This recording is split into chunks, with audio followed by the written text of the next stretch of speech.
Cyber crime इतने इस level पे बढ़ गया है कि जो साइबर क्राइम के हेड हैं वो एम्प्लॉयमेंट भी दे रहे हैं और लोगों को, और उनके साथ और लोग भी काम कर रहे हैं, उनको पैसे भी दिए जा रहे हैं। हाँ, पैसे दिए जा रहे हैं, इनकी ट्रेनिंग प्रोग्राम्स हो रही है जी। जैसे कि जमताड़ा है, वो हब है इसका, फिशिंग का आपने बताया था शुरू में जैसे, तो जमताड़ा वहाँ का हब है, तो वहाँ पे ट्रेनिंग कोर्सेज होते हैं और इनकी फीस जो है इवन आईआईटी की फीस से भी ज़्यादा होती है। साइबर क्रिमिनल आपको स्टॉकिंग करता है सोशल मीडिया पे, वो देखता है कि आपके फेसबुक में सबसे पहले वो देखता है क्या फ्रेंड्स हैं, आपकी हॉबीज़ क्या हैं, आप कौन सी पोस्ट को लाइक करते हैं, आप कौन सी पोस्ट को शेयर करते हैं, कौन सी पोस्ट पे कमेंट करते हैं। हम ये तो करते हैं, लाइक करते हैं, कमेंट करते हैं, शेयर कर देते हैं, हमें बहुत अच्छा लगता है, उसको आपके इंटरेस्ट पता चलने लग जाते हैं। सबसे बड़ा डर एआई का लोगों को, एम्प्लॉयज़ को ये है कि उनकी सबकी जॉब चली जाएगी। देखो ये सभी जगह है भी पूरा, अगर आप देखोगे इंटरनेट पे भी सब जगह ये कहते हैं कि एआई आपको रिप्लेस नहीं करेगा। आपको कौन रिप्लेस करेगा? जो एआई जानता है। जॉब तो जाएगी लेकिन नई जॉब्स भी आएंगी।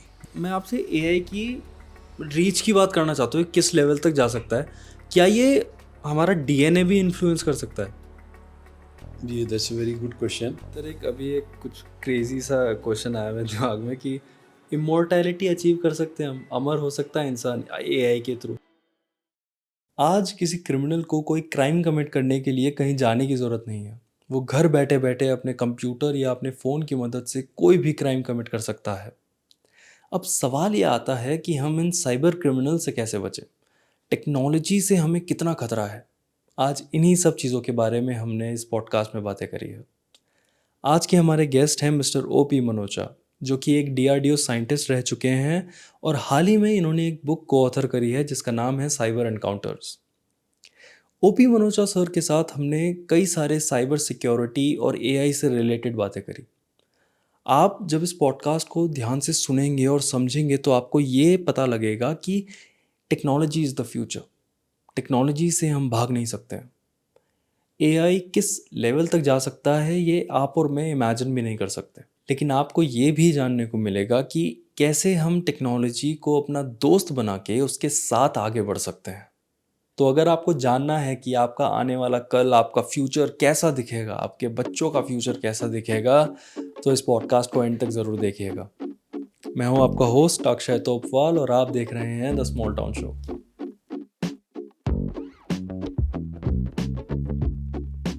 Alright, 3, 2, 1, let's go. OP Manocha sir, welcome to the small town show. Thank you, thanks for inviting. कैसे हैं सर आप? क्या चल रहा है? बहुत बढ़िया है, फर्स्ट क्लास है। सब मेरे को बहुत अच्छा लगता है जब आप जैसे ज्ञानी लोग पॉडकास्ट में आते हैं। मुझे लगता है पॉडकास्ट का एक लेवल अप होता है आप जैसे लोग जब आते हैं। तो thank you so much sir आने के लिए। थैंक यू इनफैक्ट कि मुझे बहुत अच्छा लगा कि तुमने इनवाइट किया, क्योंकि देहरादून के आपका शो है तो इसलिए मुझे और भी ज़्यादा इसमें इंटरेस्ट था कि देहरादून में हम लोग कर रहे हैं। और आप इसको स्मॉल टाउन कहते हो, वैसे अब स्मॉल टाउन नहीं रहा है, it is a big town. जब शुरू किया था तब थोड़ा स्मॉल टाउन था, बदल गया इतनी तो जल्दी। आपका शो भी काफ़ी बड़ा है, मैं देख रहा हूँ बहुत सारे फॉलोअर्स हैं, लैक्स में आपके व्यूज़ भी आते हैं, तो it's really wonderful to be in your show. Okay sir, thank you. Sir आप एक्स डीआरडीओ साइंटिस्ट रह चुके हैं। यस। डीआरडीओ क्या है, वो क्या करता है और इम्पोर्टेंस क्या है उसका हमारी कंट्री की डिफेंस के लिए? देखो, डीआरडीओ जो है ये defence research and development organisation, इस एक्रोनिम का फुल फॉर्म है, और ये 1958 में सेटअप हुआ था विद 10 लेबॉरेटरीज़, और अभी इसकी अराउंड 50+ लेबॉरेटरीज़ हैं ऑल ओवर द कंट्री। तो ये एक प्रीमियर रिसर्च एजेंसी है मिनिस्ट्री ऑफ डिफेंस की, गवर्नमेंट ऑफ इंडिया। तो इसमें हम लोग रिसर्च करते हैं आर्मी, नेवी, एयरफोर्स के लिए टेक्नोलॉजीज़ हम बनाते हैं, डेवलप करते हैं और रिसर्च करते हैं, ये काम करते हैं। सर जो आप टेक्नोलॉजीज़ होती हैं वो डीआरडीओ की अपनी होती है, किसी ऑर्गेनाइजेशन के साथ कोलैबोरेशन भी होता है? हम लोग टेक्नोलॉजीज़ तो बेसिकली अभी क्या है कि होम ग्रोन टेक्नोलॉजीज़ पे स्ट्रेस है हमारा, to make the country self reliant. तो उसके लिए टेक्नोलॉजीज़ हम अपनी बनाते हैं, लेकिन हम कोलैबोरेशन करते हैं, प्राइवेट के साथ पार्टनरशिप्स करते हैं, एकेडमिया के साथ पार्टनरशिप्स करते हैं, बाहर और कंट्रीज़ के लोगों के साथ पार्टनरशिप होती हैं, तो सब मिल के टेक्नोलॉजी बनाते हैं।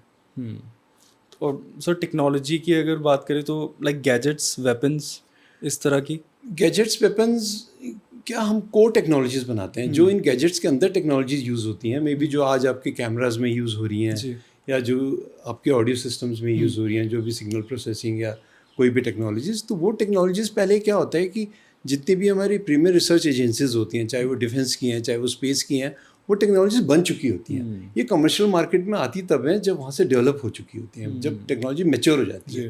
क्योंकि यहाँ पे आपको बहुत स्टेबल चाहिए। वो एक R&D स्टेज होती है जब हम बना रहे हैं, टेस्ट कर रहे हैं, वो कर रहे हैं। तो ये जितने भी हमारे आर्मामेंट्स हैं या जो हमारे टैंक्स होते हैं, एयरक्राफ्ट्स होते हैं, या जो हमारी गन्स होती हैं, जितनी भी चीज़ें होती हैं, उन सब के अंदर टेक्नोलॉजीज जाती हैं। आजकल सब कुछ आपको पता है कि it's everything is technology based. Even the drones भी हैं, ड्रोन्स भी टेक्नोलॉजी बेस्ड हैं। आपने उरी देखी है सर? हाँ, उरी देखी। उरी में सर एक इसरो का इंटर्न था, उसने एक गरुड़ करके एक स्ट्राइक करने के लिए बनाया था। वो सच में हुआ था या ऐसी कोई टेक्नोलॉजी है? देखिए एग्जैक्टली मैं ये नहीं बता सकता क्योंकि ये एक आर्मी का शायद वो था, लेकिन ड्रोन्स हैं हम लोगों के पास भी हैं, आर्मी के पास भी ड्रोन्स तो हैं ही हैं। जी जी जी, ड्रोन्स तो है, स्ट्राइक हो रहा है अभी। आपने देखा होगा रशिया में भी कुछ बिल्डिंग्स पे स्ट्राइक हुआ है, ड्रोन स्ट्राइक, जो काफ़ी डिवास्टेटिंग था, काफ़ी उससे नुकसान भी हुआ है। तो ड्रोन्स तो बहुत यूज़ हो रहे हैं वॉर के लिए।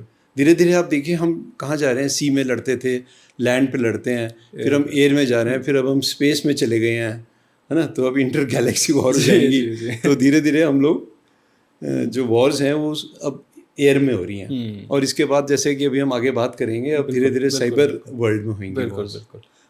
ओके, आपने DRDO में कितने साल काम किया? मैंने 35 ईयर्स काम किया। 35 ईयर्स। उसके बाद आपने खुद रिटायरमेंट लिया? हाँ, मैंने एक्चुअली वॉलंटियर रिटायरमेंट ले लिया था। मुझे क्या था कि मुझे 2007 में ब्रेन ट्यूमर हो गया था। So I am a brain tumour survivor. तो मुझे लगा कि यार अब मेरे 3 साल और थे, तो मैं काफ़ी सीनियर पोजीशन पे आ गया था, साइंटिस्ट जी बन गया था, तो काफ़ी सारी रिस्पॉन्सिबिलिटीज़, प्रोजेक्ट्स कंप्लीट कर लिए थे।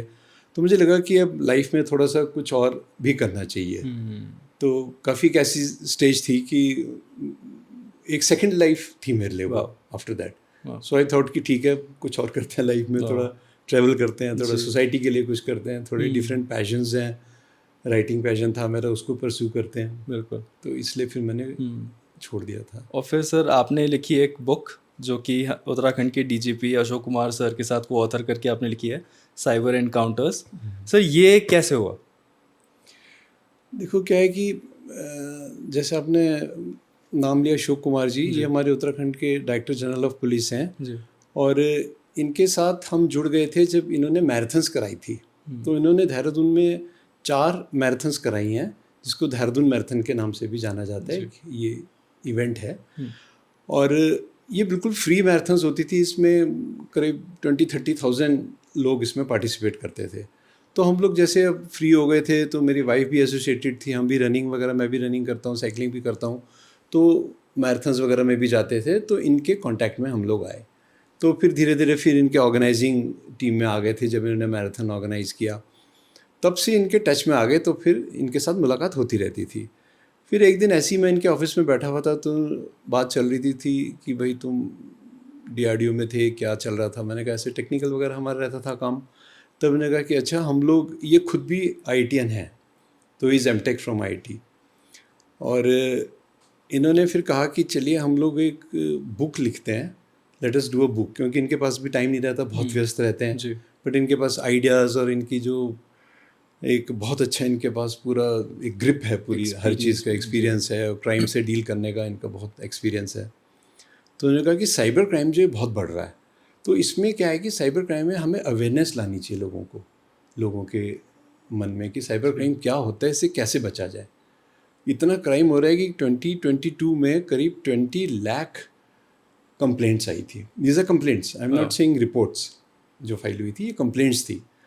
तो इसमें से कुछ FIR बनती हैं, कुछ कंप्लेंट लेवल पे ही सॉल्व हो जाती हैं। तो इन्होंने कहा बहुत क्राइम बढ़ गया, हम बुक के थ्रू जो है इसको अवेयरनेस फैलाते हैं। और भी हैं, ये पुलिस जो है, उत्तराखंड पुलिस, ये जगह जगह जाकर अवेयरनेस प्रोग्राम्स करती हैं थ्रू सोशल मीडिया। आपने देखा होगा इनके जितने हैंडल्स हैं उनके थ्रू भी करते हैं, इंस्टा पे, फेसबुक पे और सभी जगह, ट्विटर पे भी।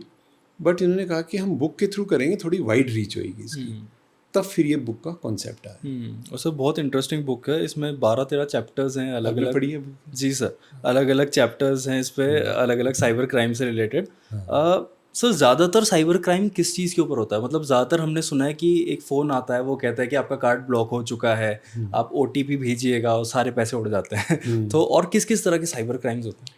देखो, जो हमने ये बुक लिखी है ना, तो जब हम लिखने बैठे थे इस बुक को, तो इतने different types of cyber crimes थे, तो हम लोगों ने इसमें से 12 क्राइम इसलिए चुने कि ये 12 जो है काफ़ी सारी मेजर क्राइम्स को रिप्रेजेंट करते हैं, या जो इनके अंदर टेक्नोलॉजीज़ या जो ट्रिक्स यूज़ होती हैं जो साइबर क्रिमिनल्स करते हैं वो ज़्यादातर क्राइम्स को कवर करता है।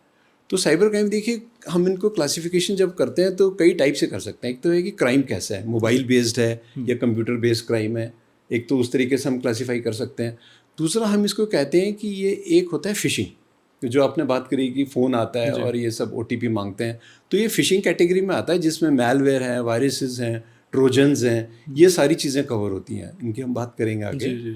फिर होता है man in the middle attack. उसमें क्या है कि आप बैठे हैं कंप्यूटर के साथ, आप नेटवर्क पे जुड़े हैं, कोई बीच में आके वो एक्ट करता है एज इफ वो उस साइड से आपको कुछ दे रहा है, फीड कर रहा है, लेकिन वो बीच में नेटवर्क हैक कर लेता है कोई। फिर इसके अंदर और एक डिफरेंट टाइप का अटैक होता है रैंसमवेयर अटैक। तो हमने इसमें बहुत सारे कवर किए हैं, सेक्सटॉर्शन है, रैंसमवेयर है, बहुत सारे मतलब डिफरेंट टाइप के इसमें साइबर क्राइम्स हैं। सर एक्सटॉर्शन तो हम सबको पता ही है, सेक्सटॉर्शन एक आपकी बुक में नया एक वर्ड देखने को मिला है। देखो ये एक ऐसी चीज़ है सेक्सटॉर्शन जिसके बारे में ना हम लोग बात नहीं करना चाहते, क्योंकि पेरेंट्स बच्चों से आजकल सेक्स के बारे में बात नहीं करते। बच्चे कहाँ से सीखते हैं, सब दोस्तों से सीखते हैं, ऐसा तो नहीं है। अब एक मैं बुक पढ़ रहा था, एक ज्योत्सना जी हैं, उन्होंने हमारी बुक रिव्यू की थी, तो उन्होंने एक बुक लिखी है स्टोन्ड, शेम्ड एंड डिप्रेस्ड। तो उसमें मैं पढ़ रहा था कि 12 साल के बच्चे जो है ना, they are going online and they have all kind of information, उनको सब पता है, क्या सब कुछ मालूम है, बट हम बात नहीं करते, हम डिस्कस नहीं करते। तो हमें ये देखना है कि हम लोगों से बात करें, उनको अवेयर कैसे करेंगे। जब तक हम सेक्स की बात नहीं करेंगे, हम सेक्सटॉर्शन की बात कैसे करेंगे, हम बच्चों को बताएंगे नहीं कि क्या अच्छा है क्या बुरा है, तो तब तक हम यहाँ कैसे जाएंगे। तो सेक्सटॉर्शन एक बहुत ही भयंकर टाइप का क्राइम है, जिसके अंदर क्या होता है कि with the increasing availability of internet और इंक्रीजिंग यूज़ ऑफ एप्लीकेशंस और सॉफ्टवेयर्स और टेक्नोलॉजीज़ जो भी हम यूज़ कर रहे हैं, उसके साथ क्या हुआ है कि क्रिमिनल्स भी बढ़ गए हैं, साइबर क्राइम भी बढ़ गया है। तो हम लोग क्या करते हैं, आजकल रिलेशनशिप्स ऑनलाइन ढूंढने की कोशिश करते हैं जी। अभी क्या है कि जैसे अब मुझे कुछ पूछना भी होगा, आप मुझे बताओगे, मैं आपकी बात नहीं मानूंगा, मैं गूगल करूंगा। गूगल अगर गलत भी इन्फॉर्मेशन ला रहा है, मैं उसकी बात मानूंगा, है ना। पहले लोग आसमान देख के वेदर बता देते थे कैसा है, तो अब गूगल हम वेदर चेक करते हैं, जिस दिन बारिश होनी होती है उस दिन होती नहीं है, बट वी ट्रस्ट गूगल मोर। तो इसमें क्या हो रहा है कि हम लोग ऑनलाइन जाकर रिलेशनशिप्स ढूंढ रहे हैं, जो यूथ है। तो ऑनलाइन रिलेशनशिप के चक्कर में वो क्या करता है, फ्रेंडशिप करता है, फिर फ्रेंडशिप के बाद चैटिंग होती है, फिर चैटिंग के बाद कॉल्स होती हैं, अब वीडियो कॉल्स आ गए। अब मैं देख रहा था कि व्हाट्सएप जो है वो आपको वीडियो मैसेज भी अलाउ करेगा, फ्यू सेकेंड्स का एक फीचर उसमें आ गया है, वो थोड़े दिन में आ जाएगा। वो अभी तो ऑडियो मैसेज आप भेज सकते हैं, वीडियो मैसेज भी भेज देगा। तो इसमें क्या हुआ कि एक कॉल आती है, स्टोरी में भी है वैसे भी, एक कॉल आती है एक लड़के को, और 35 ईयर्स का लड़का है, और वो क्या देखता है, उसको जब कॉल उठाता है तो दूसरी साइड में ऑब्सीन सीन चल रहा है, किसी लड़की की कॉल है। मैं यहाँ लड़का लड़की में डिफरेंशिएट नहीं करूँगा, लड़के भी कर रहे हैं, लड़कियाँ भी कर रही हैं, दोनों कर रही हैं ये चीज़ें। तो ऑब्सीन चल रहा है, तो वो उससे मतलब पहले तो नॉर्मल बात हुई, फिर उसके बाद उसने एक दिन मतलब ऐसे हो गया कि कुछ ऑब्सीन हो गया, तो उसने फिर वो भी करता रहा बातचीत। तो उन्होंने क्या किया, they had this virtual sex, बात करके या चैट करके, सेक्स चैट्स हैं।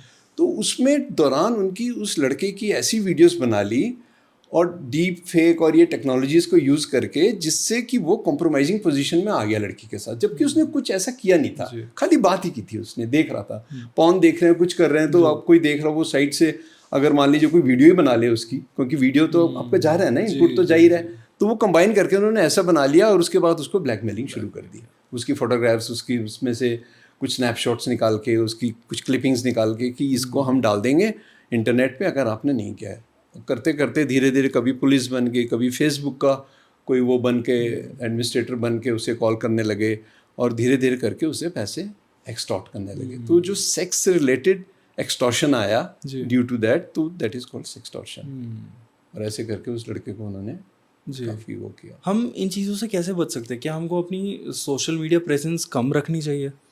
देखो, बचने का जो है ना, जैसे आप बता रहे थे बहुत सारे टाइप के क्राइम्स हैं, तो हमारी बुक जो है इस साइबर एनकाउंटर्स में, इसमें हमने बहुत सारे टिप्स हर चैप्टर के बाद दिए हैं, करीब 5-6 टिप्स दिए हैं जो कि उससे रिलेटेड हैं। और पूरी स्टोरी में अगर आप देखेंगे तो इंटरव्यूव्ड हैं कुछ टिप्स, जो कि स्टोरी में हमने धीरे धीरे लाइफ के लेसन्स भी इसके अंदर डाले हैं और साइबर क्राइम से रिलेटेड भी डाले हैं।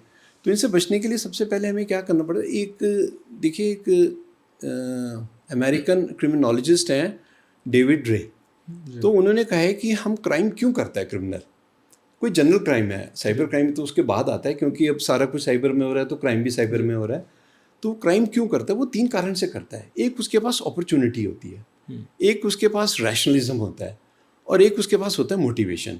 तो हमारी एक स्टोरी है इसके अंदर जिसमें एक बैंकर है, तो उसने अपने कस्टमर से दोस्ती कर ली है, जो कि एक बड़ी एज के सीनियर सिटीज़न हैं।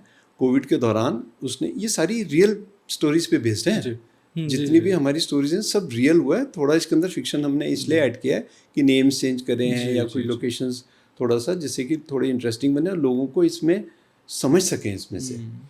तो वो उससे दोस्ती करके और उससे क्या करता है कि उसका फ़ोन नंबर जो उसके पास स्टोर्ड है उसको चेंज कर देता है।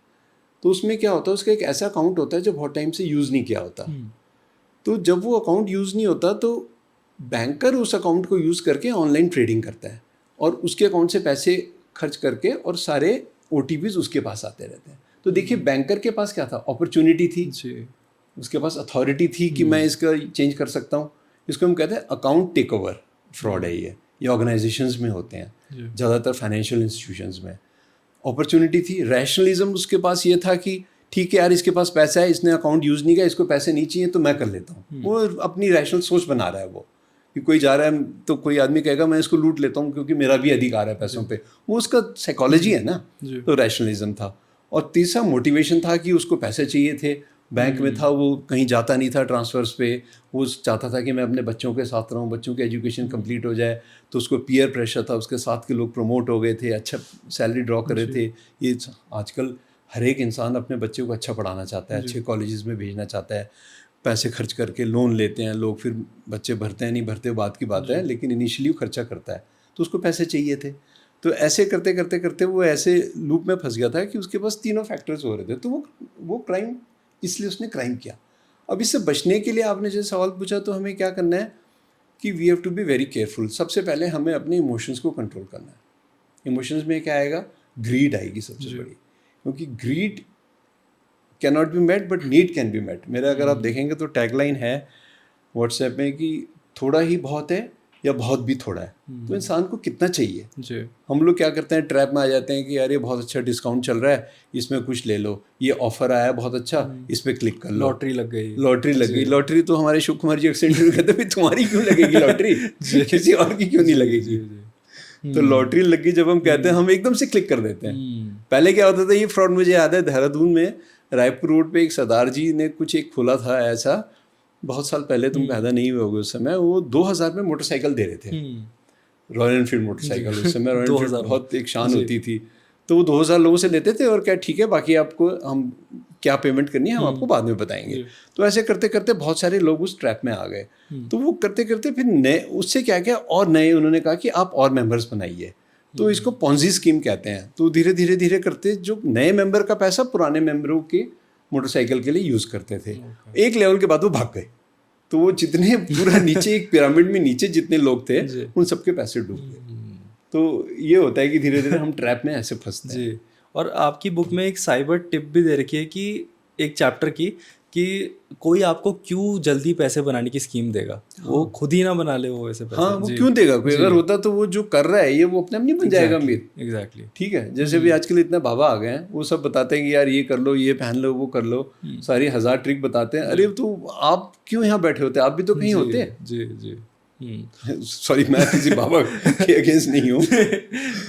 और साइबर क्राइम इतने इस लेवल पे बढ़ गया है कि जो साइबर क्राइम के हेड हैं वो एम्प्लॉयमेंट भी दे रहे हैं और लोगों को, और उनके साथ और लोग भी काम कर रहे हैं, उनको पैसे भी दिए जा रहे हैं। हाँ, पैसे दिए जा रहे हैं, इनकी ट्रेनिंग प्रोग्राम हो रही है जी। जैसे कि जमताड़ा है, वो हब है इसका, फिशिंग का आपने बताया था शुरू में जैसे, तो जमताड़ा वहाँ का हब है, तो वहाँ पे ट्रेनिंग कोर्सेज होते हैं और इनकी फीस जो है इवन IIT की फीस से भी ज़्यादा होती है। तो वो 1,00,000, 1.5 लाख, 2 लाख ट्रेनिंग कोर्सेज कराते रहते हैं, फीस लेके, पैसे लेके, और आपको पूरा ट्रेन कर देते हैं। तो वो लड़के कुछ नहीं है, वो स्किल डेवलपमेंट है।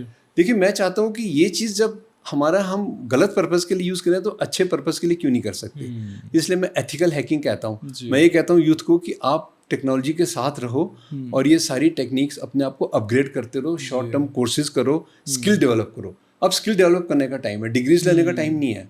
आपने पढ़ लिया जो पढ़ना था, ग्रेजुएशन कर लिया, कुछ कर लिया, ठीक है, डिग्री आएगी, आप एक लेवल पे करेंगे। लेकिन जो जिनके पास नहीं साधन है इतना पढ़ने की, इतनी फीस नहीं, हर एक आदमी 20 लाख नहीं दे सकता MBA प्रोग्राम के लिए। तो आप ये स्किल्स एक्वायर करो और ऑनलाइन लर्निंग करो। इतने कोर्सेज हैं, इतना फ्री में सिखा रहे हैं, माइक्रोसॉफ्ट फ्री में सिखा रहा है, सारी ऑर्गेनाइजेशन जो कि ये जितना सॉफ्टवेयर बना रही हैं वो फ्री ट्रेनिंग दे रही है। तो स्किल्स एक्वायर करो उसमें। और सर ये आई थिंक टेक्नोलॉजी को एक्सेप्ट करना ज़्यादा ज़रूरी है। बिल्कुल, क्योंकि हम यही सोचने लग जाएं कि हम पुराने ज़माने के हैं, पुराने ज़माने के, तो आई थिंक हम इन चीज़ों में ही फंस जाएंगे जो साइबर क्राइम्स हो रहे हैं। मैं वीक में कम से कम 2 कोर्स करता हूँ ऑनलाइन, जिसमें चाहे वो लिंक्डइन से हो रहे हैं, चाहे वो ये जो सिंपली लर्न है उससे है, या वो यूडेमी के हैं, कोई भी कोर्सेज है। उसमें क्या है कि अगर आप टेक्नोलॉजी के साथ नहीं रहोगे तो आप पीछे छूट जाओगे, क्योंकि अब चीज़ें एक्सपोनेंशियली ग्रो हो रही हैं। अगर आपके फ़ोन लिया तो आप जिस दिन फ़ोन लेके आते हैं तो उसके अगले दिन एक नया फ़ोन का अनाउंसमेंट हो जाता है कि इसमें ये 2 फीचर्स और ऐड होंगे, या कैमरे का रेजोल्यूशन इंप्रूव हो गया है, या इसका डिस्प्ले का रेजोल्यूशन इंप्रूव हो गया है, या इसके अंदर प्रोसेसर और फास्ट आ गया।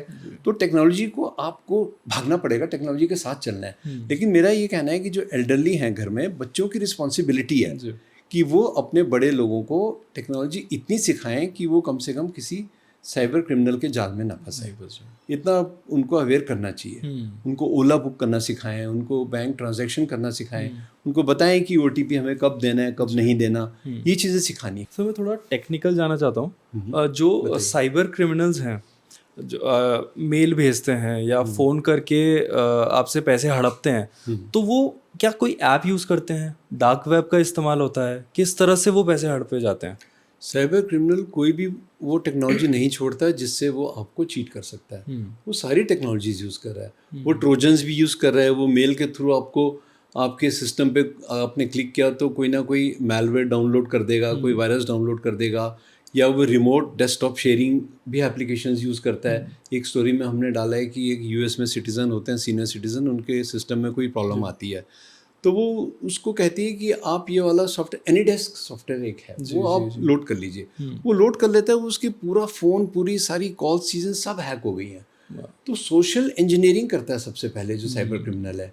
वो देखता है कि आपका सोशल मीडिया अकाउंट्स क्या हैं, है ना। अभी तो पहले क्या होता था, आपके पीछे चोर लग जाते थे, आप बैंक गए, वो देखता था ये बैंक में गया है, कैश पे खड़ा हुआ है, बैग लेके निकला, मतलब पैसे हैं, वो आपके पीछे लगा था। अब तो कोई ऐसे नहीं करता नहीं है। तो अब क्या करता है साइबर क्रिमिनल, आपको स्टॉकिंग करता है सोशल मीडिया पे। वो देखता है कि आपके फेसबुक में सबसे पहले वो देखता है क्या फ्रेंड्स हैं, आपकी हॉबीज़ क्या हैं, आप कौन सी पोस्ट को लाइक करते हैं, आप कौन सी पोस्ट को शेयर करते हैं, कौन सी पोस्ट पे कमेंट करते हैं। हम ये तो करते हैं, लाइक करते हैं, कमेंट करते हैं, शेयर कर देते हैं, हमें बहुत अच्छा लगता है। उसको आपके इंटरेस्ट पता चलने लग जाते हैं। आपकी फोटोग्राफ्स देखता है, आपकी फोटोग्राफ्स में पीछे का बैकग्राउंड देखता है, आपके घर में क्या, आपका फाइनेंशियल स्टेटस क्या है, आपके घर में कौन कौन है।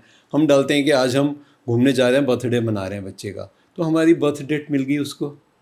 ईमेल उसको ढूंढना उसके लिए ईजी है, तो बर्थ डेट मिल गई, ईमेल मिल गई, पासवर्ड आपके हैक हो जाते हैं। ज़्यादातर हम पासवर्ड इन्हीं पे बेस्ड रख रहे हैं, या बच्चे का बर्थडे डाल दिया, या अपना बर्थडे डाल दिया, या बच्चे का नाम डाल दिया। तो मैं एक और शो पे बता रहा था कि 60% अमेरिकन 1 2 3 4 5 6 पासवर्ड यूज़ करते हैं, क्योंकि सीनियर सिटीजन्स को, लोगों को पासवर्ड याद करना बड़ा मुश्किल है। इतने पासवर्ड्स चीज़ों के हैं, इतने सारे अकाउंट्स हैं, इतनी सारी आईडीज़ हैं, कहाँ तक पासवर्ड याद रखेंगे। तो पासवर्ड हैकिंग तो करते ही करते हैं, वो सबसे बड़ी चीज़ है। और वो क्या करते हैं कि एक पासवर्ड स्प्रेइंग है, आपका पासवर्ड जानने के लिए वो आपके अकाउंट में मशीन के थ्रू पासवर्ड डालते रहते हैं। दैट्स कॉल्ड पासवर्ड स्प्रेइंग, या उसको हम पासवर्ड फटीग भी बोलते हैं। तो वो क्या होता है कि इतना ज़्यादा आपको इनपुट्स आते हैं, इतना ज़्यादा पॉपअप्स आते रहते हैं सिस्टम पे कि आप क्लिक कर देते हो ओके। जब आपने ओके पे क्लिक किया तो आप हैक हो गए। तो किसी भी लिंक पे, अननोन लिंक पे क्लिक नहीं करना है, सबसे बड़ी चीज़ ये है। क्योंकि जो साइबर क्रिमिनल है वो कोई टेक्नोलॉजी नहीं छोड़ रहा आपको पकड़ने के लिए। वो कंप्यूटर्स भी यूज़ कर रहा है, वो आजकल आर्टिफिशियल इंटेलिजेंस भी यूज़ कर रहा है, वो सारी चीज़ें यूज़ कर रहा है। टूल्स अवेलेबल हैं, किडीज़ हैं जो कि वो आजकल ऑनलाइन टूल ऑर्डर करते हैं और हैकिंग शुरू कर देते हैं।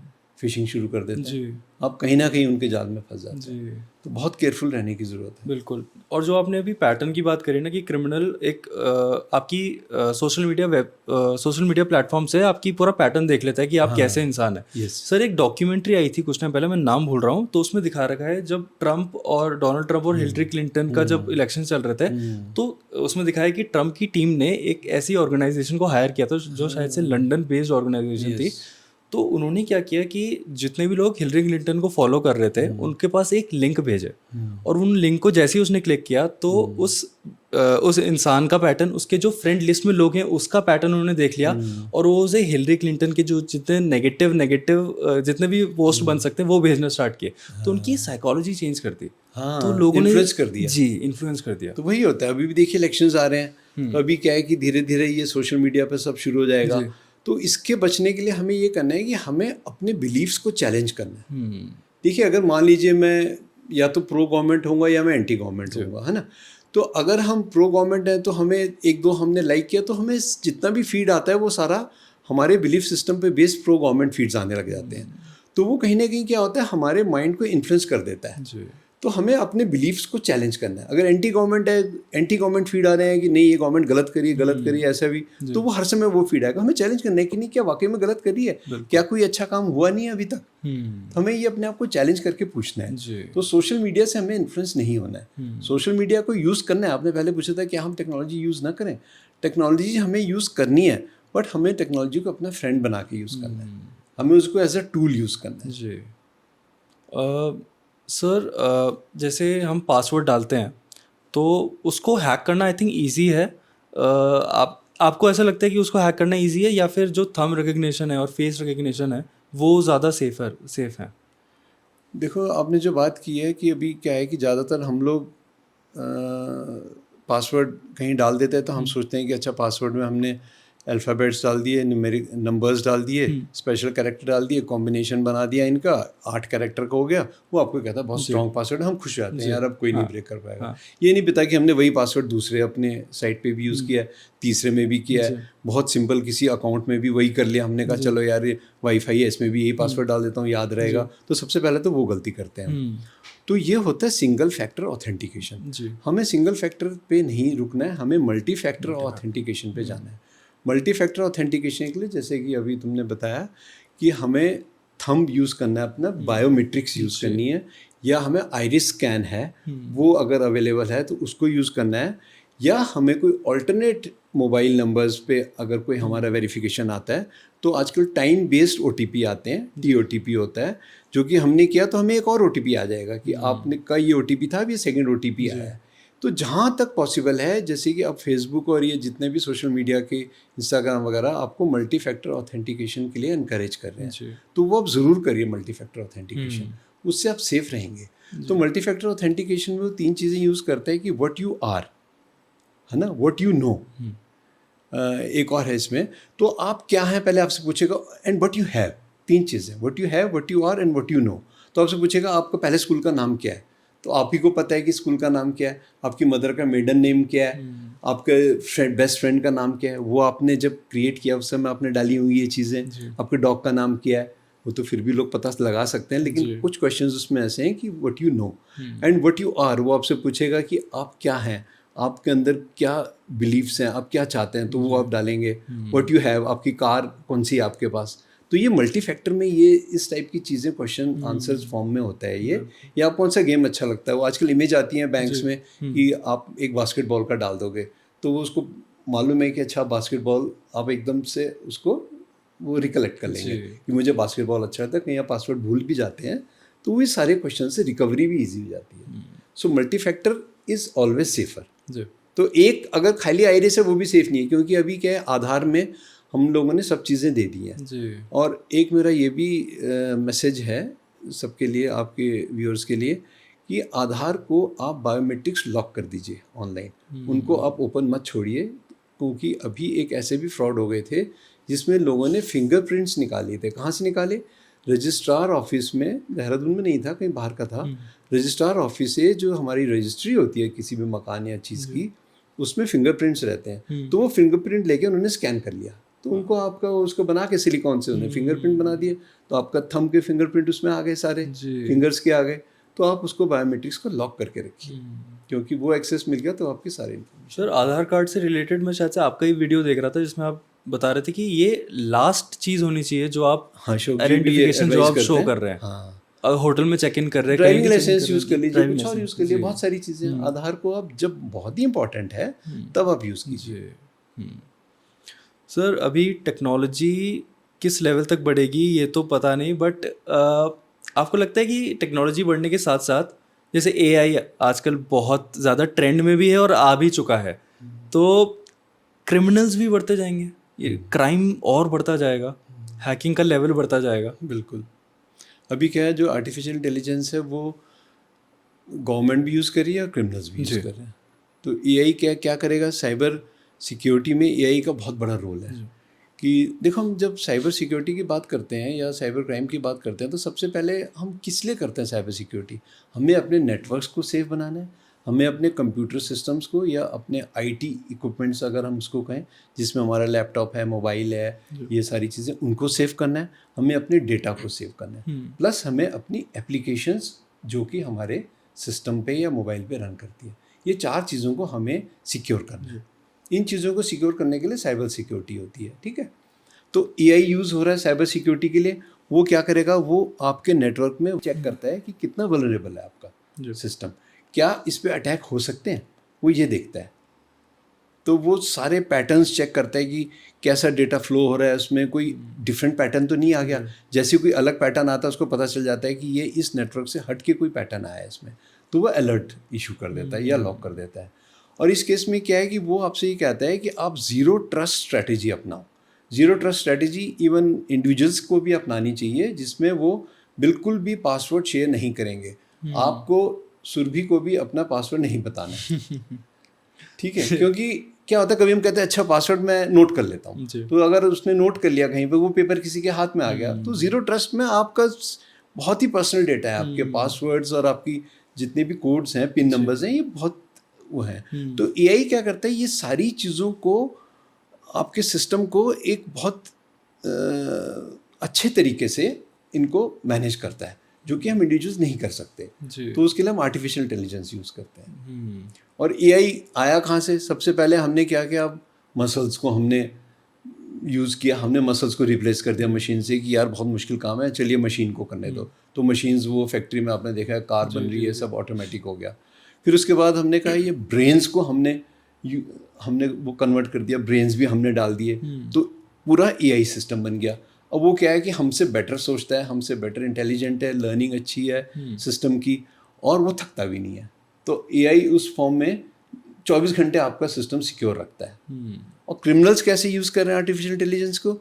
क्रिमिनल यूज़ कर रहे हैं ब्रेक इन करने के लिए। वो पासवर्ड को हैक करने के लिए एआई सिस्टम लगा के छोड़ देते हैं। वो लगा रहता है, डिफरेंट कॉम्बिनेशंस ट्राई करता है। एक टाइम ऐसा आता है जब वो ब्रेक कर लेते हैं। तो आर्टिफिशियल इंटेलिजेंस दोनों जगह यूज़ हो रहा है, अच्छे के लिए भी, बुरे के लिए भी। सो जैसा आपने कहा एआई पे हम मसल डाल रहे हैं, ब्रेन डाल रहे हैं, तो सबसे बड़ा डर एआई का लोगों को, एम्प्लॉयज़ को ये है कि उनकी सबकी जॉब चली जाएगी। देखो, ये सभी जगह है भी पूरा। अगर आप देखोगे इंटरनेट पे भी सब जगह ये कहते हैं कि एआई आपको रिप्लेस नहीं करेगा। आपको कौन रिप्लेस करेगा? जो एआई जानता है। जॉब तो जाएगी, लेकिन नई जॉब्स भी आएंगी। तो इसलिए मेरा मैसेज ये है लोगों को कि आप स्किल्स एक्वायर करो, नई टेक्नोलॉजीज़ को पढ़ो, उनके बारे में जानो, एआई के बारे में जानो। चैट जीपीटी इतना चल रहा है आजकल, उसके बारे में जानो। लोग पैसे कमा रहे हैं सर, पैसे कमा रहे हैं चैट जीपीटी से। मैंने पहले भी बताया था एक इंटरव्यू में कि चैट जीपीटी में लोग क्या करते हैं कि आप रैंडम पेंटिंग्स बना सकते हैं। रैंडम पेंटिंग बनाते हैं, इंसान से अच्छी बनती हैं वो, और पेंटिंग्स बना के उसको फिर ऑनलाइन बेच देते हैं, उससे पैसे कमा रहे हैं। उसकी ट्रेनिंग करा रहे हैं, प्रॉम्प्ट इंजीनियरिंग हो रही है। चैट जीपीटी से काम कराने के लिए आपको प्रॉम्प्ट देने पड़ते हैं। चैट जीपीटी करता तो सब कुछ है, लेकिन एक बहुत अच्छी राइटिंग भी कर लेता है, क्रिएटिव भी है, आपको इन्फॉर्मेशन भी देता है, आपका डाइट प्लान भी बना देगा, आपका टूर प्लान भी बना देगा। लेकिन आपको प्रॉम्प्ट्स आने चाहिए। आप कैसे पूछोगे? आप मेरे से क्वेश्चन कैसे निकलवा रहे हो? मैं इतना क्यों बोल रहा हूँ? क्योंकि आप मुझे वो प्रॉम्प्ट कर रहे हो कि आप इसके बारे में बताइए, तभी तो मैं बता पा रहा हूँ ना। तो ऐसे हमें चैट जीपीटी या जो भी हमारा चैट बॉट्स आए हैं, बार्ड आया है माइक्रोसॉफ्ट का, हमें इन सब की कैसे प्रॉम्प्ट्स हैं, कैसे हम इनसे मैक्सिमम इन्फॉर्मेशन यूज़ कर सकते हैं, और उस इन्फॉर्मेशन को हम क्रिएटिविटी में या कंटेंट क्रिएशन में अगर हम, क्योंकि अब मैं देख रहा हूँ इंस्टाग्राम पे आजकल यूथ सारा इंस्टाग्राम पे इन्फ्लुएंसर्स बने हुए हैं सब, बिल्कुल, और बहुत लोग ऐसे हैं जो सेल्फ एम्प्लॉयमेंट, मुझे अच्छा भी लगता है कि सेल्फ एम्प्लॉयमेंट है, आप खुद भी काम कर रहे हैं, लोगों को एम्प्लॉयमेंट दे भी रहे हैं, जैसे कि आप भी यही कर रहे हो। I am very happy. तो उसमें क्या होता है कि आप कंटेंट क्रिएट करने के लिए ये सारी इन्फॉर्मेशन यूज़ कर सकते हो। पावर पॉइंट प्रेजेंटेशंस आपके बना देता है ये जितने चैटबॉट्स हैं। तो इन सबको यूज़ करने के लिए आपको ये आना चाहिए, टेक्नोलॉजी पढ़नी पड़ेगी, आपको अपग्रेड होना पड़ेगा इन सब चीज़ों के लिए। एआई पे डिपेंड होने के बजाय उसको एक टूल की तरह यूज़ किया जाए, उसको सीख लो तो जॉब्स जाएंगी, जैसे तुमने कहा। अभी क्या है कि एक कस्टमर केयर टेस्ला ने एक कॉल करी अपने कस्टमर को, जिसमें जो एक गाड़ी उसने ऑनलाइन देखी थी या बुक करी थी उसने, तो उसने उससे पूछा कि आपने ये गाड़ी बुक करी है, आपको इसमें कोई प्रॉब्लम तो नहीं आई, आप हमारी साइट पे गए या आपको कुछ और देखना है, आपको टेस्ट ड्राइव चाहिए, मैं कुछ अरेंज कर दूँ। सामने ने बात की, तो वो पूरा बात करने के बाद उसको पता चला कि वो एक मशीन से बात कर रहा है। वो सारा जो कॉल थी वो एक आर्टिफिशियल इंटेलिजेंस चैट बॉट ने कॉल करके उससे पूरी बात की थी। Was in the news last week. तो किसकी जॉब गई? कस्टमर केयर एग्जीक्यूटिव की जॉब गई।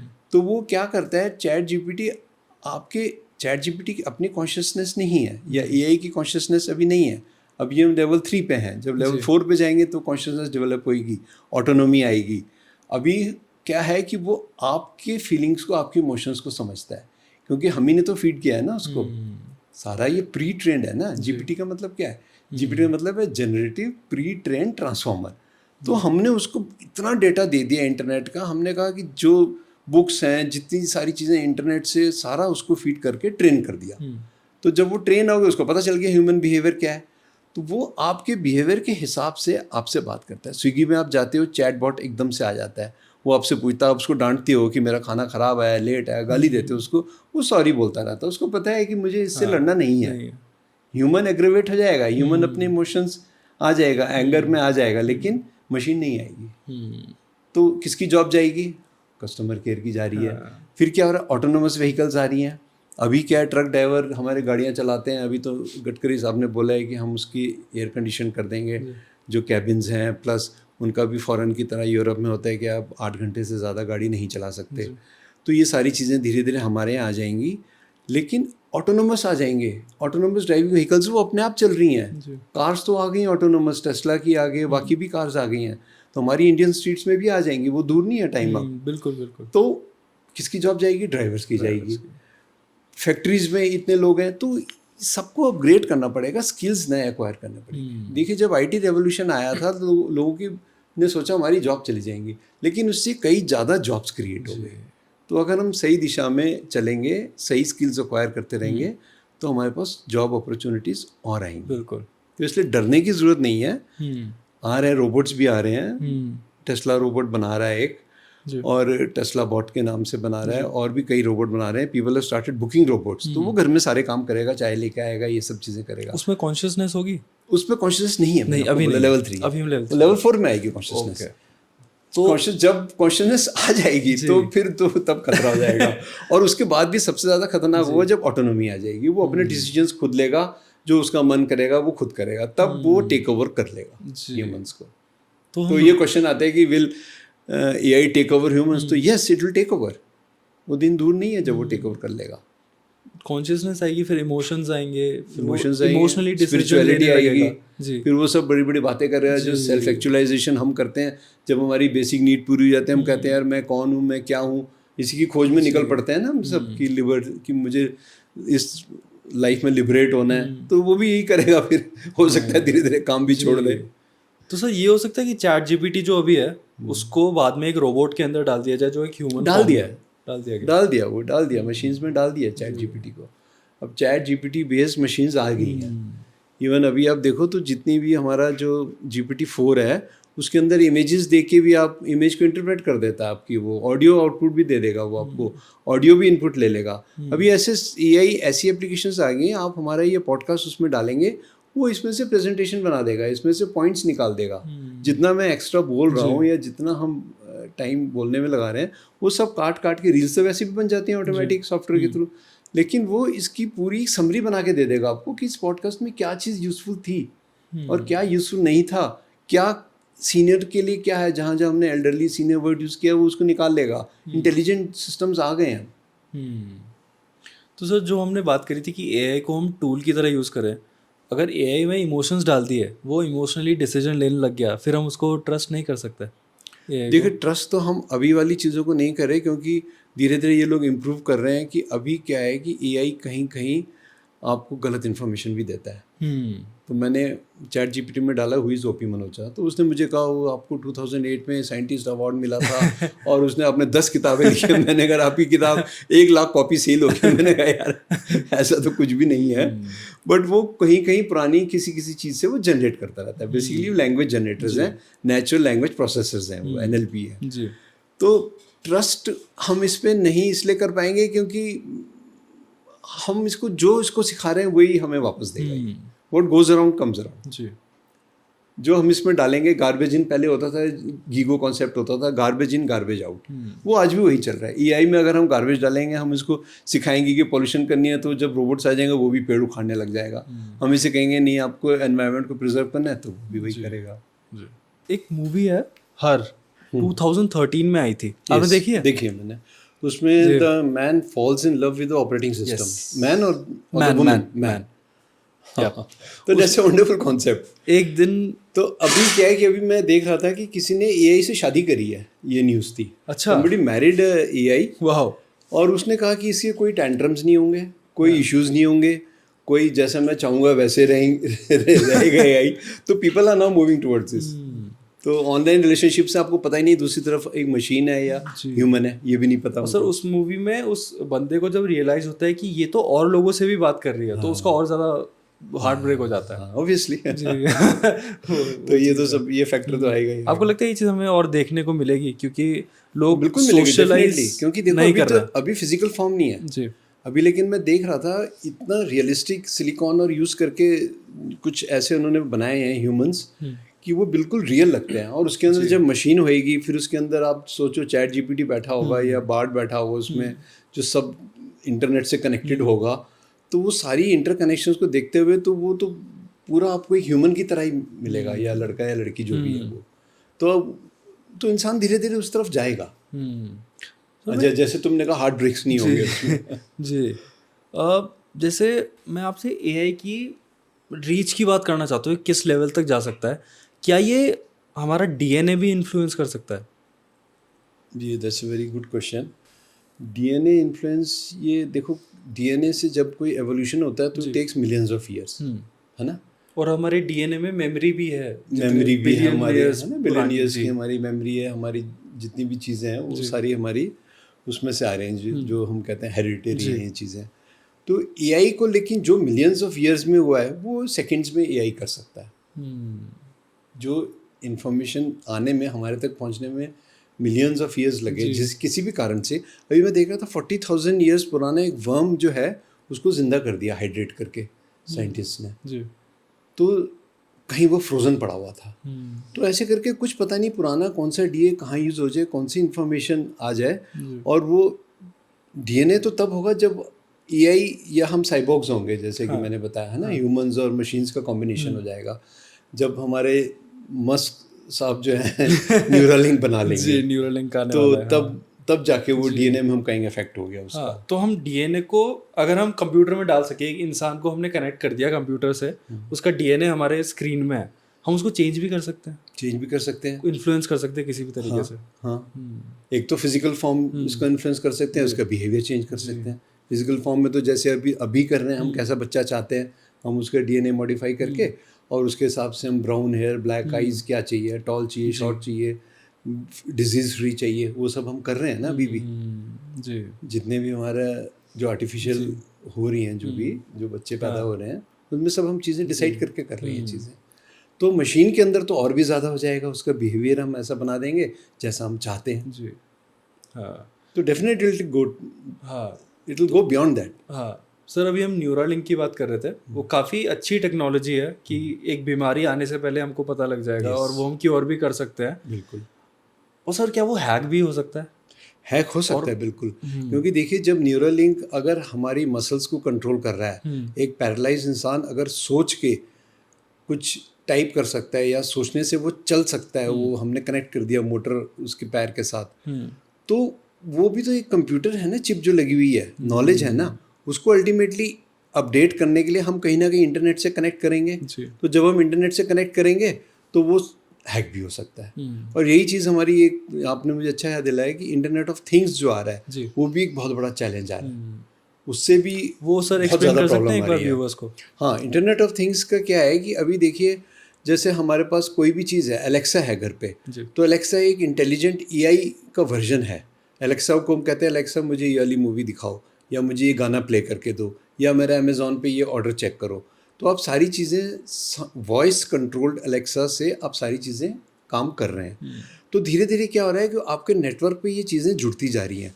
अभी आपका कैमरा है वो भी वाईफाई पे कनेक्टेड है, अभी आपकी डोर बेल आ गई हैं जो वाईफाई से कनेक्टेड है, किसी ने बेल बजाई आपके पास वीडियो आ जाएगी कहीं भी आप होंगे।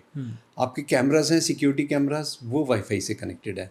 तो सारी चीज़ें इंटरनेट पे हैं। तो धीरे धीरे क्या, आपकी गाड़ी है वो भी वाईफाई से कनेक्टेड है, उसमें V2X है जो कार कनेक्टिविटी एक वो है प्रोटोकॉल, जिसमें कार्स आपस में सारी कनेक्टेड रहेंगी, कार्स ह्यूमंस के साथ कनेक्टेड रहेंगी, कार्स इंफ्रास्ट्रक्चर से कनेक्टेड रहेंगी जो रोड्स हैं। तो ये इंटरनेट ऑफ थिंग्स जब आ जाएगा, फ्रिज आपका इंटेलिजेंट है, एयर कंडीशनर आपका इंटेलिजेंट है। तो 5G आने के साथ क्या हुआ, डेंसिटी बढ़ गई है इन सब चीज़ों की।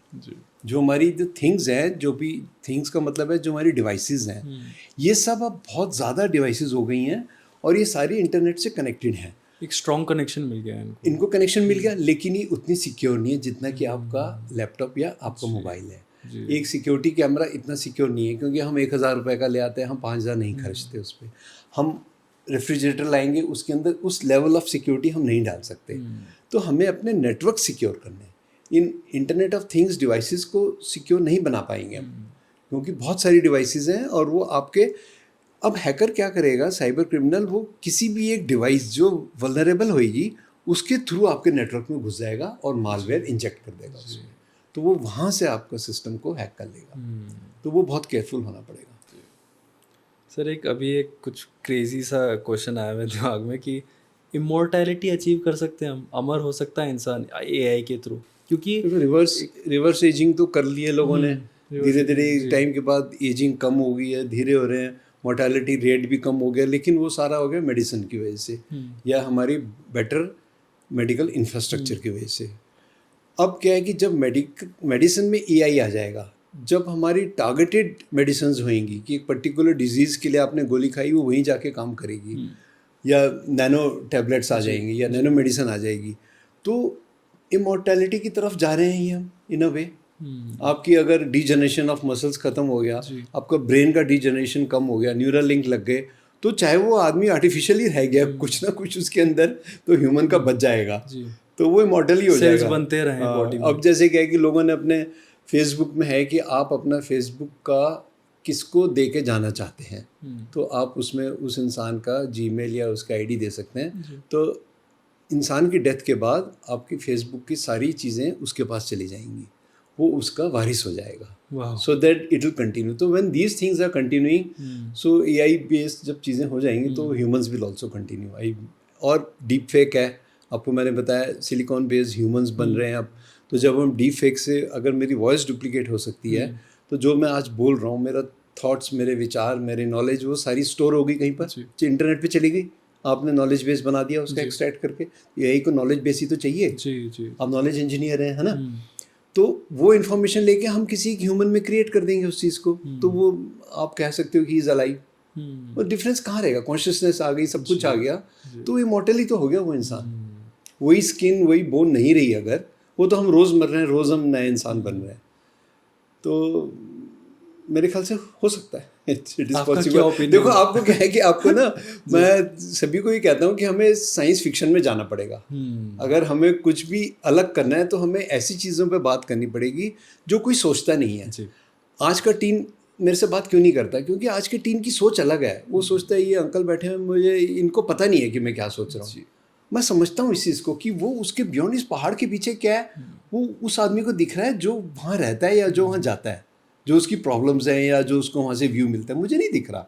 मुझे नहीं पता कि टीम के माइंड में क्या चल रहा है या आपके माइंड में क्या चल रहा है। तो जेन जी है या हमारे मिलेनियम्स है या जेन जी है, वो क्या सोच रहे हैं, वो कैसे चल रहे हैं, वो सब जानने के लिए मुझे आउट ऑफ द बॉक्स सोचना पड़ेगा। मुझे वो चीज़ें डिस्कस करनी पड़ेंगी जो कभी किसी ने सोची नहीं है। साइंस फिक्शन में ये तो था, हमने कहा हम चांद पे जाएंगे, आज हम जा रहे हैं ना, हमारा चंद्रयान अब लूनर उसमें चला गया है ना, ऑर्बिट में।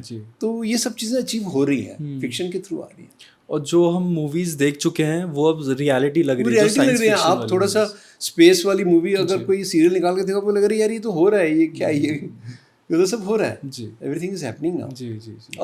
और फास्ट होगा। जो पिछले 10 सालों में हुआ वो अब 1 महीने में होगा, क्योंकि मशीन्स फास्ट हो गई हैं, क्योंकि एआई आ गई, तो एवरीथिंग विल बी फास्टर। जी, मैं आपसे रामायण और महाभारत के बारे में बात करना चाहता हूँ कि उस समय जो टेक्नोलॉजी यूज़ होती थी, विमान उड़ रहे हैं, उनके वेपन्स थे, जो एक वेपन मारो काफ़ी वेपन्स उसमें से निकलते थे, सुदर्शन चक्र है।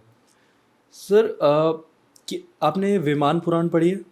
नहीं, मैंने नहीं पढ़ी। मैंने सर पढ़ी नहीं है, बट मैंने उसके बारे में जो सुना है कि उसमें फ्यूल में मरकरी डाला जाता था, और मरकरी जब हीट होता है तो वो लाइट हो जाता है, लाइट होता रहता है। तो उस वजह से वो विमान ऊपर उड़ता रहता है। ये विमान पुराण में है, मतलब मैंने पढ़ी नहीं है, मैंने सुना है, ये एक वीडियो देखा था मैंने। तो उसका ये एक्सप्लेनेशन दे रखा है। हम आगे आने वाले टाइम में हमारे पास एआई की टेक्नोलॉजी होगी, तो क्या हम जो महाभारत रामायण में जो स्टोरी सुनते थे कि ये चमत्कार हो रहे हैं, ये सब, क्या हम वो प्रूव कर पाएंगे एआई की वजह से? देखो, ये ऑलरेडी शुरू हो गया है। जो हमारे हिंदू धर्म में जितनी भी चीज़ें हैं, जो हमारे वेद हैं, जो हमारे पुराण हैं, या आप देख रहे हो जो आयुर्वेदा है या जो पतंजलि है, जितनी भी चीज़ें सब लौट के आ रही हैं। हम ये सब चीज़ें दोबारा से अडॉप्ट कर रहे हैं। और क्योंकि आज के जो मैंने बताया जेन जी को हमारे साइंटिफिक एविडेंस चाहिए हर चीज़ का, तो साइंटिफिक एविडेंस देने के लिए हम वर्क कर रहे हैं। लोग, people are working on this. पहले था युग सहस्त्र योजन पर भानु लिलियोताई मधुर फल जान। तो हनुमान ने क्या किया, वो मधुर फल समझ के उसको खा लिया, और उसका डिस्टेंस उसके अंदर आपने देखा, डिस्टेंस हमने पहले भी निकाल दिया, आज भी निकाल दिया, लाइट ईयर्स में बता रखा है, लाइट ईयर्स में बता दिया डिस्टेंस। तो वो पूरी कैलकुलेशन है। युग सहस्त्र, एक युग कितने, 12 उसका युग था वो, है ना। सहस्त्र मतलब लाइक 10,000। तो ऐसे करके पूरा डिस्टेंस कैलकुलेट करके वही आज एस्ट्रोनॉमर्स ने भी कैलकुलेट किया हुआ है। तो चीज़ें ऑलरेडी प्रूव होनी शुरू हो गई हैं। तो ये अगर कोई ये कहता है कि हम ऐसी बातें कर रहे हैं जो कि नहीं है, ऐसा हम नहीं मान सकते इन चीज़ों को। धीरे धीरे हमारे कहीं ना कहीं देखो, धीरे धीरे युग चेंज हो रहे हैं, है ना। तो चीज़ें दोबारा आ रही हैं, सारी वही चीज़ें फिर से लौट के आ रही हैं। हम इंटरमीडिएट फास्टिंग कर रहे हैं, तो हम आज, पहले भी तो हम ये कहते थे कि यार कम खाओ, एक टाइम खाओ। अब इंटरमीडिएट फास्टिंग आ गई, तो धीरे धीरे सब चीज़ें वापस आ रही हैं लौट के। वो टेक्नोलॉजी डेफिनेटली प्रूव होगी। मैंने किसी को कहते हुए सुना था कि हमारे जो पूर्वज थे, जो जिन्होंने ये सब के बारे में पहले ही बता चुके हैं, वो मार्केटिंग नहीं कर पाए इन सब चीज़ों की, इसलिए अब वो दूसरे लोगों ने कॉन्सेप्ट पकड़ लीजिए। मार्केटिंग की जरूरत नहीं थी। पहले क्या था, गुरु शिष्य परंपरा थी। पहले लोग इंटरनेट से या पहले पॉडकास्ट से लर्निंग नहीं करते थे। अब तो तुम्हारे पॉडकास्ट से लोग इतना लर्न कर रहे हैं। वो कहते हैं अक्षय का पॉडकास्ट है, इसको देखो, इसमें बहुत नॉलेज है। तो पहले नहीं था। पहले तो गुरुजी थे, वो सिखाते थे, शिष्य वो उसको पूरी की पूरी जितनी भी भागवत गीता या कुछ है वो कंठस्थ थी लोगों को, संस्कृत की वो आगे सुना देते थे। ऐसे करके जनरेशन में पास ऑन हो जाती थी कोई चीज़। तो वो ज़रूरत नहीं थी मार्केटिंग की, है ना, क्योंकि शिष्य जो थे वो भी लर्निंग मोड में रहते थे। अब हम चाहते हैं लोग सीखें, इसलिए हम मार्केट करते हैं, इसलिए हम उसकी रील्स बनाते हैं, हम उसकी इन्फॉर्मेशन को किसी न किसी फॉर्मेट में डिस्ट्रीब्यूट करते हैं। अब बुक्स तो वैसे भी लोगों ने पढ़नी छोड़ दी है, अब तो वीडियो और शॉर्ट फॉर्मेट्स हैं, सब वो देखते हैं। मैं अपनी टीम में से पूछना चाहूँगा कि अगर कोई सर किससे क्वेश्चन पूछना चाहता है तो बिल्कुल आप पूछिए। आप इधर भी आ सकते हो, यहाँ आ जाओ। नहीं, कैमरा में आ जाओ। तो मेरा एक आपसे सिंपल सा क्वेश्चन था, मतलब जैसे ना एआई से पहले एक प्री हुआ था, जैसे क्रिप्टो आई थी सेंट्रलाइज करेंसी को लेकर, फिर उन्होंने फेसबुक पर एक मेटल लैंड बनाया जहाँ पे हम सब कुछ वर्चुअली जा रहे हैं। अब वर्चुअल दिमाग बन रहा है, तो वर्चुअल दिमाग के लिए वर्चुअल करेंसी की पूरी दुनिया के लिए सेंट्रलाइज करेंसी होगी। फिर एक वर्चुअल लैंड बनाया जैसे लोगों ने खरीदा, फिर वर्चुअल आर्ट बने, NFT जो लोग खरीद रहे। तो इसमें फ्रॉड केसेस इंडिया में बहुत बड़ा, आपका उन पे क्या है? मतलब ये तुमने बहुत अच्छा क्वेश्चन पूछा है कि अब क्या मेटा आ रहा है। तो मेटा जो है, मेटावर्स क्या होगा कि ये एक वर्चुअल यूनिवर्स है जिसमें सारी चीज़ें होंगी। इसमें गेम्स होंगे, इसमें मेरी एक आइडेंटिटी होएगी, मेरा एक इसमें अकाउंट होगा, मैं होऊंगा, मेरा एक एवाटार होगा, ये सारी चीज़ें होंगी। तो हम इसमें यहाँ उसकी अपनी करेंसी होएगी, इसकी अपनी शॉपिंग होएगी। मैं जा सकता हूँ किसी भी मॉल में मेटावर्स में, जो कि एग्जिस्ट नहीं कर रहा। मैंने केवल अपने वो जो भी मैंने वो पहनी है VR या जो भी मैंने ऑगमेंटेड रियलिटी के जो भी डिवाइसेस पहनी है, उसके थ्रू मैं सब फील कर रहा हूँ। मैं टच कर सकता हूँ किसी चीज़ को, मैं स्मेल कर सकता हूँ, मैं सारा कुछ कर पाऊँगा। तो क्राइम कहाँ होगा? क्राइम भी मेटावर्स में होगा। तो ये क्राइम वहाँ चला जाएगा। तो वो साइबर क्राइम जो अब अकाउंट्स और बैंक अकाउंट्स और ऑनलाइन चीज़ों के थ्रू हो रहा है, ये मेटावर्स में होगा। वहाँ लोग एक दूसरे को लूटेंगे, एक दूसरे को मारेंगे। तो आपका एवाटार मर जाएगा, but Avatar can be created again. उसकी तो कितनी बार भी आप क्रिएट कर सकते हो। तो सेफर होगा, लेकिन वो थ्रिल और एडवेंचर वही रहेगा सब। तो क्रिप्टो भी उसमें बड़ा रोल प्ले करेगा। क्रिप्टो जैकिंग तो अभी भी हो रही है। आपकी मशीन पता नहीं आपके लैपटॉप में बैठ के कौन माइनिंग कर रहा है क्रिप्टो करेंसी की, आपको पता भी नहीं है। आप कहते हैं मेरा लैपटॉप तो स्लो हो गया ना, वो कोई बैठा कहीं पर US में माइनिंग कर रहा है। मैंने सर एक मूवी देखी थी, मेरे को नाम याद नहीं आ रहा है, बट उसमें वो एक गेम खेलते हैं जिसमें अलग अलग लेवल्स होते हैं, और तुम अलग अलग लेवल पे जाते हो तो तुम्हें वो पैसे रियल लाइफ में भी मिलते हैं। वो एक सीरियल था, कोरियन सीरीज थी वो, शायद, हाँ, उसका नाम मुझे भी ध्यान नहीं आ रहा है। कोरियन सीरीज थी, उसमें वो ऐसा था वो जी। उसमें मर भी जाते हैं कि लाइफ को भी थ्रेट होता है, ऐसे करके था शायद। वो उसकी तो बात कर रहे हैं? स्क्विड गेम हाँ, है। Squid नहीं था। वो नहीं सर, Okay, वो नहीं। वो एक गेम खेलते हैं लोग। अच्छा। रियल इंसान गेम खेल रहा है, तो उसकी लाइफ वो गेम ही है।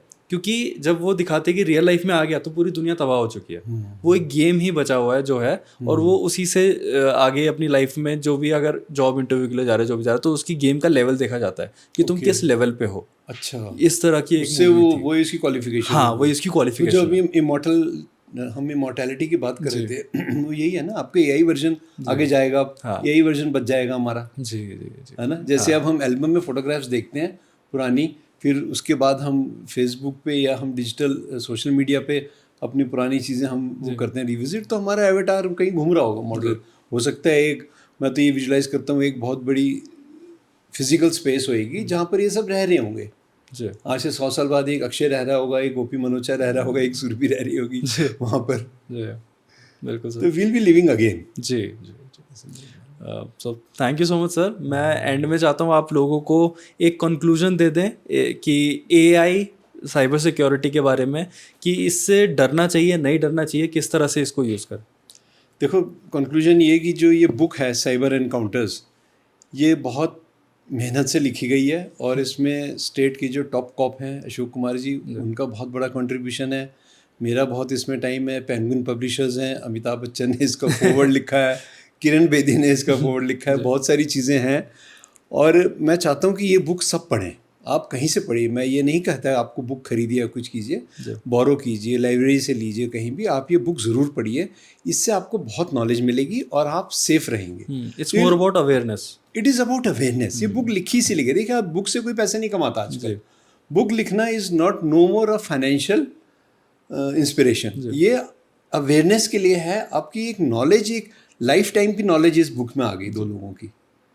और इससे पढ़ने से आपको क्या रहेगा कि आप साइबर क्राइम से हमेशा बचे रहेंगे। इसमें टिप्स हैं बहुत सारी जो आप यूज़ कर सकते हैं। प्लस जैसे कि अक्षय ने भी पूछा है कि क्या हमें टेक्नोलॉजी से, क्या हमें AI से डरना चाहिए। हमें बिल्कुल नहीं डरना चाहिए। ये मैं हर इंटरव्यू में कहता हूँ, जैसे एक चाकू होता है। अब चाकू आपका किसी का मर्डर भी कर सकता है, या चाकू से हम फल भी काट सकते हैं। तो टेक्नोलॉजी को अपनाओ, AI को अपनाओ, उसको लर्न कर लो, उसको दोस्त बना दो।